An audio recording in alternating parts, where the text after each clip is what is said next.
Afinal, qual testosterona pode deixar o sangue menos viscoso e favorecer, por exemplo, o aparecimento de uma trombose? Existe isso ou não? Dr. Gabriel Feitosa aqui e hoje vamos discutir dentre as opções de testosterona. Quais são as que podem deixar o sangue menos viscoso e por que que a testosterona, afinal, pode fazer esse efeito dentro do sangue? É um negócio que acontece com todo mundo ou não? Então, deixa teu curtir para mostrar que esse tipo de assunto agrega na tua vida e se inscreve no canal para não perder nenhuma novidade, beleza? Vamos lá. Eu achei interessante essa pergunta, né? Por isso que eu fiz esse vídeo. O que ele perguntou? A testosterona bioidêntica injetável seria menos agressivo para o aumento do hematócrito? Veja bem. O que é ser bioidêntica? É ser igual à testosterona que teu próprio corpo produz, tá? Qualquer testosterona do universo vai ser bioidêntica. O problema é, nas formulações comerciais... O problema não, a questão é, as formulações comerciais que nós temos injetáveis, não tem sentido a gente pegar uma testosterona pura bioidêntica na fórmula pura e tacar no teu organismo. Por quê? Porque se você colocar uma testosterona bioidêntica injetável, você vai ter que fazer uma injeção diária. Imagina aí o cara ter que fazer uma injeção diária, às vezes repondo testosterona, ter que fazer isso pro resto da vida. Cara, não tem lógica, né? Então, por isso que foram inventados os ésteres de testosterona, tá? Onde a gente vai pegar a testosterona, juntar com ácido carboxílico e formar um éster.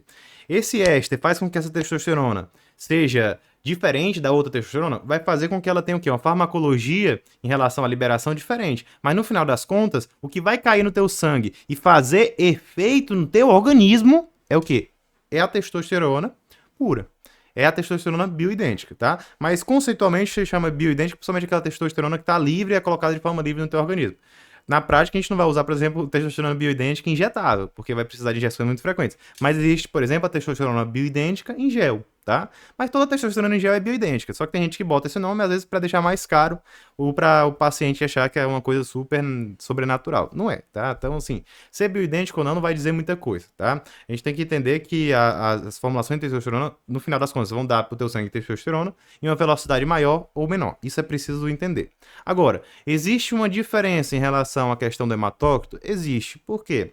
Porque, veja bem, a testosterona ela tem vários efeitos que podem justificar o aumento, né, do hematócrito. Eu peguei até uma imagenzinha legal aqui do livro Manual Prático de Saúde do Homem. É um livro bem legal, principalmente para os médicos que atuam na área, tá bom?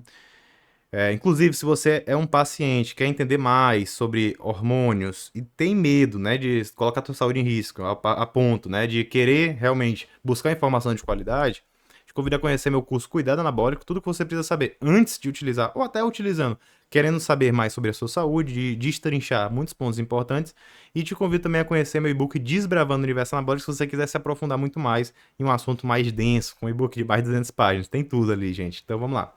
Vamos continuar, mas enfim.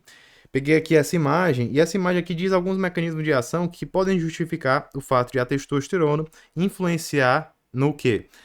Na eritrocitose, no aumento dos glóbulos vermelhos. O que é a eritrocitose? É ter o quê? Ter um sangue viscoso. Por quê? Porque o que acontece? A testosterona ela vai estimular os eritrócitos, as células vermelhas. Então você vai ver no teu sangue uma hemácia muito elevada. Então você vai ter uma hemácia elevada. A hemácia elevada vai significar o quê? Um sangue mais sólido, Gabriel, com maior chance de ter o quê?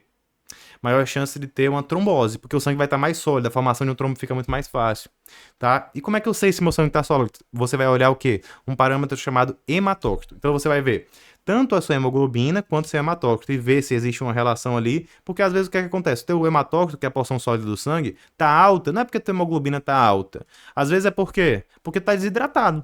Então a pessoa desidratada perde a parte líquida do sangue e o sangue fica mais sólido, mesmo com a hemoglobina normal. Então você tem que ver que é os dois. A eritrocitose, aumento do hematócrito pela eritrocitose, é porque o sangue ficou mais viscoso justamente pelo aumento da parte vermelha ali do sangue. Beleza? Dos glóbulos vermelhos. Beleza. E o que a testosterona tem a ver com isso? Bem, Gabriel, e qual é o parâmetro? Geralmente o parâmetro que a gente usa na prática é hematócrito acima de 54, mas dependendo do contexto a gente se preocupa mais ou menos com valores maiores ou menores, porque depende do risco que aquele próprio indivíduo tem de ter um evento tromboembólico. Beleza? Vamos lá. A testosterona, ela se converte em DHT pela enzima 5-alfa-redutase e se converte em estradiol, tudo bem? Pela enzima aromatase. E assim, tanto a testosterona quanto o DHT quanto o estradiol podem influenciar o aumento dos glóbulos vermelhos. O DHT estimula a medula óssea de forma direta, até produzir mais glóbulos vermelhos.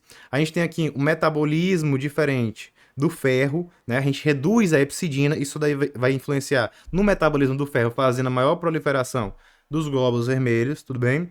A gente também tem um novo set point da eritropoietina, tudo bem? Então a gente tem uma atuação tanto na parte de ferro, quanto na parte de medula óssea, quanto na parte renal, tudo bem? E a gente também tem a questão do próprio estradiol influenciando aqui na produção de eritrócitos, beleza? Então, assim, a testosterona por si só, ela vai ser importante para ter uma quantidade adequada de glóbulos vermelhos, mas quando a gente coloca uma testosterona de fora, a gente pode gerar um excesso de glóbulos vermelhos. Isso daí vai acontecer muitas vezes, principalmente quando a pessoa que faz o uso de doses altíssimas, né, doses suprafisiológicas.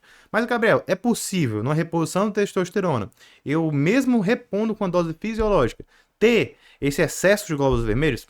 É possível, cara. Então, assim, é um colateral possível. Vou dizer pra você, na minha prática clínica não é uma coisa que eu pego de forma muito comum, não, tá? Aumenta o hematócrito, isso daí acontece com basicamente todo mundo, é uma coisa bem comum aumentar o hematócrito, mas, assim, aumentar de forma a ficar muito alto, de forma a eu me preocupar, aí já é diferente. Porque uma coisa é o hematócrito aumentar. Se ele aumenta e fica normal, beleza, vai ficar ali e ele vai se estabilizar quando a dose vai ser mantida.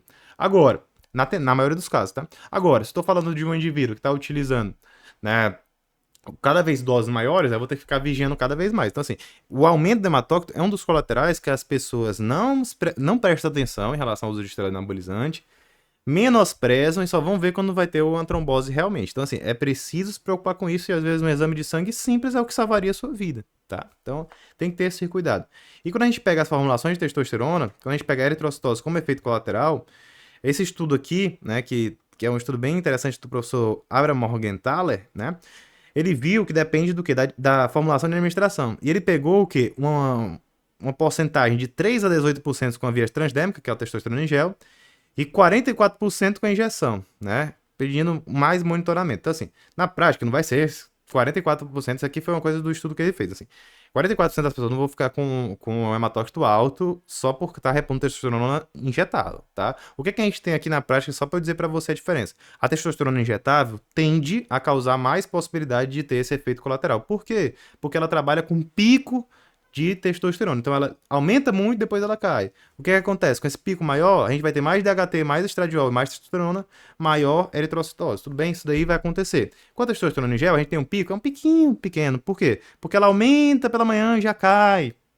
Ela já tem um pico pela manhã, ela já cai, e a noite está também bem baixa, simulando a produção natural de testosterona. Testosterona injetável, ela tem um pico que dura alguns dias, depois cai de forma mais gradativa. Então ela fica na prática com níveis maiores, sustentados por mais tempo. Consequentemente, maior chance de ter esses efeitos colaterais. Maior chance de ter o estímulo da medula óssea, redução da epsidina, tudo bem? Tudo isso daqui pode acontecer. Então, assim, na prática, o que eu quero dizer para você? Uma testosterona em gel tem menor chance, por exemplo, de causar efeitos colaterais nessa parte de eritrocitose, mas também pode causar. E uma testosterona injetável tem maior chance. E quando a gente está falando de dose suprafisiológica, a chance é maior ainda. Então, assim, na galera que faz uso suprafisiológico, eu acabo pegando muito mais, né, em relação à eritrocitose do que no meu pessoal que faz reposição, logicamente, por causa da dose, tá? Numa pessoa, por exemplo, que está fazendo o uso de testosterona injetável, para reposição, eu poderia, né, a partir do momento que eu vi que ela tem aquele colateral, trocar para um transdérmico, para um gel? Poderia. Porque justamente aquela pessoa precisa daquela reposição. Já o indivíduo suprafisiológico, ele não está precisando daquela dose. Então é mais interessante reduzir a dose dele. Reduzir a dose dele. Ou às vezes até suspender. Ah, Gabriel, ele não quer suspender, não tem nada que ele vai ter que fazer, cara. Vai ter que fazer uma sangria, né, que é a flebotomia terapêutica. Então ele vai ter que tirar sangue, né? E é um negócio que às vezes é meio chato, né? Não tão simples de conseguir em todos os lugares, né? Vai precisar de uma solicitação médica. Então, assim, cara, é um negócio que é preciso ser bem avaliado, é preciso que a pessoa se preocupe, né? Porque é uma coisa bem complicada, tá bom? Então, você entendeu essa parte, é importante que você entenda os possíveis colaterais, é importante que você entenda a magnitude disso e qual é o contexto que está inserido, tá bom? Dentro do contexto de testosterona, a gente tem várias formulações, a gente tem Durateston, a gente tem Depostrona, testosterona em gel, mas assim, o que a gente falou aqui? A gente falou de testosterona injetável, Gabriel. Quais são as injetáveis que a gente tem no Brasil que são mais frequentemente utilizadas? Durateston e Depostrona, que é o que eu acabei de falar, e vou deixar vídeo completo aqui para você. Te espero lá e um grande abraço.